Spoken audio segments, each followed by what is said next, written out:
ఉంటుంది. ఎన్నో లేదు పిల్లలేదు పరమా తీసుకోవా ముక్కయి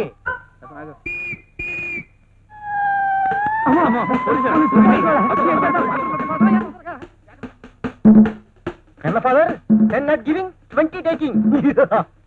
అమ్మ నా కన్న కొడక 9 తొక్కలే అమ్మో 9 అయిందంటే మా తొక్కలో కాలంతా ప్యాకెట్ బదులు చేస్తుంటారు. తొక్కలో ఇలా నిద్రపోయానంటే ఏమే తక్కువ ఏమిటి అమ్మేద వ్రతం చేస్తుందట, సాయంత్రం మిమ్మల్ని తక్కువ అమ్మో ఆయన లేచినట్టున్నారు. ఏమే ఎన్ని సంవత్సరాల నుంచి నాతో కాపురం చేస్తున్నావే నువ్వు? మనం మంచం మంచి లేచేసరికి ముందు మందు ఉల్లిపాయ ఉండాలని తెలుసు కదా నీకు? అన్ని రెడీ చేసి పెట్టాను. ఎదురింటి రామలక్ష్మి వస్తేను వస్తే మొగుడు సేవ